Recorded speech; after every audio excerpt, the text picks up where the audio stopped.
Olá pessoal, tudo bem? Que bom estar aqui com vocês para mais uma aula.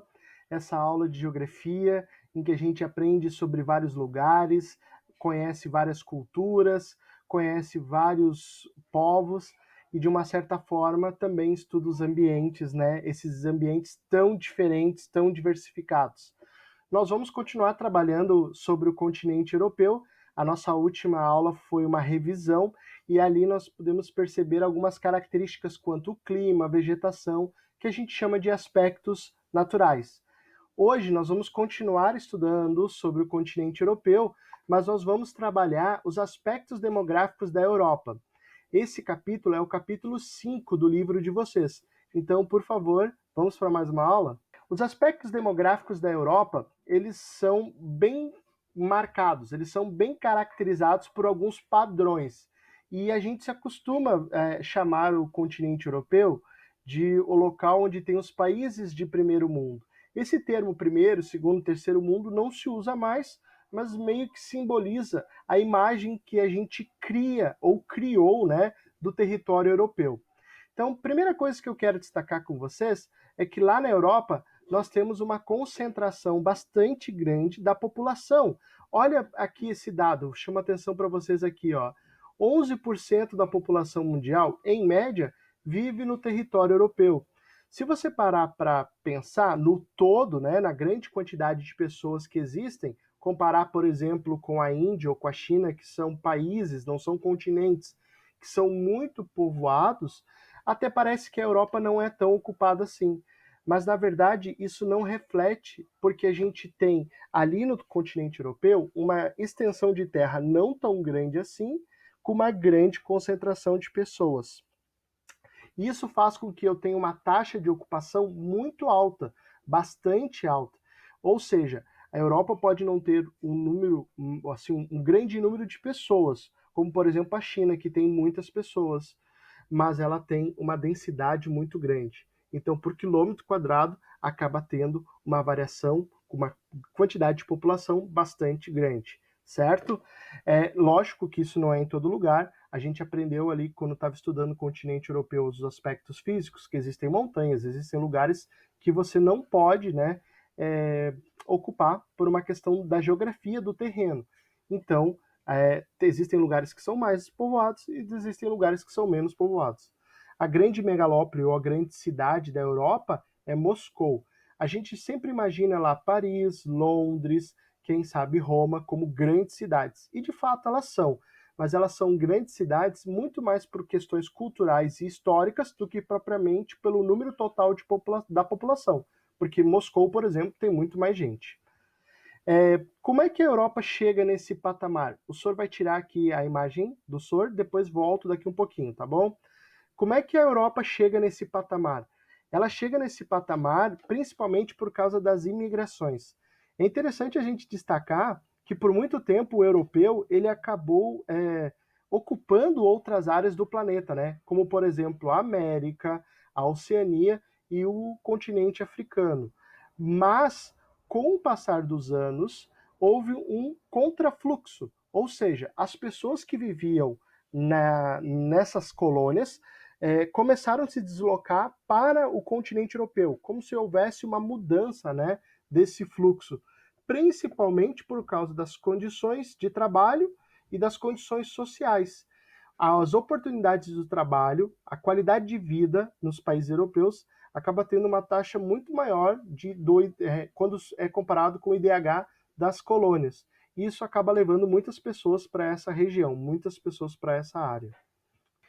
Então, a respeito da estrutura da população, é importante nós destacarmos que na Europa existe um crescimento vegetativo baixo. Ou seja, quando eu faço a conta, pessoas que nascem, pessoas que morrem, o saldo é pequeno. Eu não tenho um grande número de pessoas nascendo no território europeu. Mas em contrapartida, eu também tenho uma expectativa de vida elevada. Ou seja, as pessoas que nascem na Europa têm uma grande chance de ultrapassar as barreiras relacionadas à quantidade da população em contrapartida ao nascimento. Para ficar mais claro, olha essa pirâmide aqui que o senhor colocou. Eu sei que ela é de 2006 e talvez você diga assim, Sor, já faz 14 anos, está desatualizado. Mas ela serve como tendência, porque ela ainda reflete a realidade hoje, tá bom? Então, olha o que a gente vai perceber aqui. No continente africano, grande parte das crianças ali, das famílias, perdão, tem um grande número de filhos. Então, a base, que é essa barra aqui rosa, vermelha, tá vendo aqui, ó? Olha o cursor do soro aqui mexendo. Essa grande base aqui faz com que eu tenha projeções de famílias muito grandes. Em contrapartida, conforme eu vou subindo, eu vou percebendo que essas pessoas aos poucos vão morrendo. E elas vão morrendo por quê? Por questões sociais, por falta de saúde, por falta de medicamentos, por inúmeros motivos, guerras, conflitos, fome e assim por diante. Então, quando eu chego aqui no cume, a quantidade de pessoas que ultrapassam 80 anos é relativamente pequena. Quando eu passo para o lado aqui, ó, no continente europeu, eu percebo o fluxo contrário. Eu percebo um número menor de crianças, olha só, como as famílias têm menos filhos aqui, ó, e conforme vai passando o tempo, eu vou percebendo que as pessoas, os idosos, o vovô, a vovó, eles vivem mais tempo. Olha aqui esse dado aqui em cima, ó, acima de 80 anos. Olha como homens e mulheres vivem bem mais em relação, por exemplo, aqui à questão do continente africano.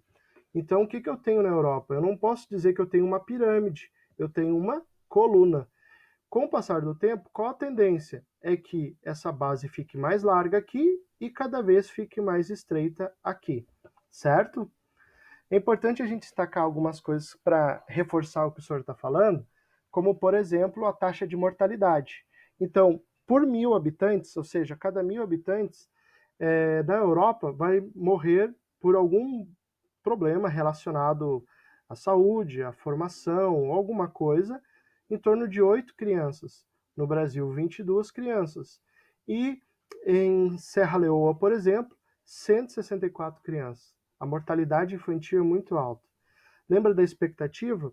Na Europa, hoje, os dados já estão apontando mais de 84 anos, enquanto que o Brasil, 79 anos. Então, esses dados aqui, sim, a gente pode atualizar eles, tá bom? Outra questão bastante interessante é que na Europa nós temos o IDH bem desenvolvido. Lembrando que o IDH, ele mede algumas coisas, como educação, renda, saúde. E quanto mais perto do 1.0, mais perfeito, vamos dizer assim, é o país. Na verdade, perfeito não existe, né? Mas as melhores condições estão naquele país. Então, olha a Noruega aqui, ó, 0.968. A Noruega é um caso bem peculiar, porque a Noruega ela é tão desenvolvida que hoje eles medem a população não pelo IDH, porque não, saúde, educação, renda, tudo é bom na Noruega. Então eles medem a população lá por felicidade. Tipo assim, eles perguntam, vocês são felizes? Sim ou não? E aí eles conseguem medir o quão a sociedade está se desenvolvendo, se eles estão ou não se sentindo felizes. O IDH aqui nessa nossa lista mais baixa é da Bélgica. Só para a gente comparar, o Brasil tem o IDH em torno de 0,76, 0,75, dependendo do lugar que a gente esteja. Por todos esses motivos, a gente percebe então que a qualidade de vida, a expectativa de vida, a questão dos rendimentos, a questão dos salários, a questão do acesso à saúde no continente europeu é muito melhor quando a gente compara com países subdesenvolvidos ou com locais em que ainda carecem de desenvolver uma dessas bases, né, um desses tripés. Quando eu vejo educação, renda e saúde, eu vejo 3 coisas que sustentam uma sociedade. Então, quando eu analiso a Europa, eu percebo que essas 3 pontas estão bem desenvolvidas. Espero que você tenha gostado da nossa aula. Caso você tenha alguma dúvida, você pode perguntar para o professor, que eu estou aqui disponível para te ajudar, tá bom? Um beijão, fiquem com Deus.